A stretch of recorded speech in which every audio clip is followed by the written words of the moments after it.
I'm Kim Richard Lagrosa. I'm a nurse by profession at nag-work ako for 3 years as a nurse and 1 taon as medical representative.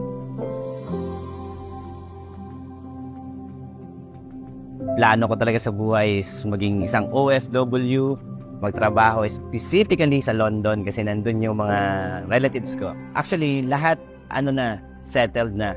Nagkaroon lang ng something doon sa placement fee. Habang naghihintay ng pera, doon dumating yung opportunity na ginagawa ko ngayon na sabi ko sarili ko, kung kikitain ko din pala dito sa Pilipinas yung possible na kitain ko abroad, nakasama ko yung family ko, sabi ko kung may ganong opportunity, mas yun ang pipiliin ko.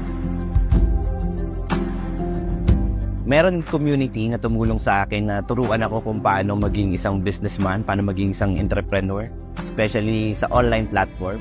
Hanggang eventually nakuha ko siya at naiintindihan ko, kaya ito na rin talaga yung pinili kong career. Ang pinaka number 1 or top priority ko talaga sa goals ko is the family. Kung meron lang din talagang opportunity na makapagbigay sa akin ng magandang buhay, magkaroon ng bahay, magkaroon ng kotse, magkaroon ng savings, kasama ko yung family ko, yun yung pinaka gusto ko. Kasi para sa akin, ang mga bagay na hindi kayang bayaran ng pera is yung mga moment na anytime pwede mong yakapin yung asawa mo, umattend ka ng graduation ng anak mo, may hatid mo sila sa school, mag-guide mo sila habang lumalaki, makasabay mo sila habang kumakain. Yun yung mga bagay na hindi kaya ipagpalit sa pera. Kaya sabi ko sarili ko, kung mapapagsabay ko siya dito sa opportunity na meron ako, yun yung pinaka the best na pwedeng mangyari. Because of this business, nagkaroon ako ng mga sasakyan, nagkaroon ako ng mga travels, and most of it are free. At ang pinaka sobrang na-appreciate ko, yung target goal ko na income as nurse kung mag-OFW ako, nalagpasan na ng kinikita ko dito sa negosyo. At ang napakalupit, ngayon, nakuha ko na etong isa sa pinakamalaking pangarap namin ng family ko, ang aming brand new house and lot.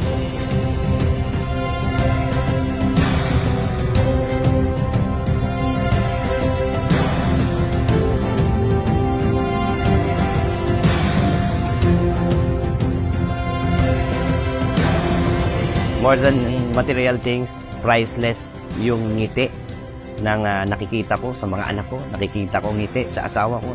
Yun yung pinakamasarap at pinaka-sarap tingnan, yung ganong feeling.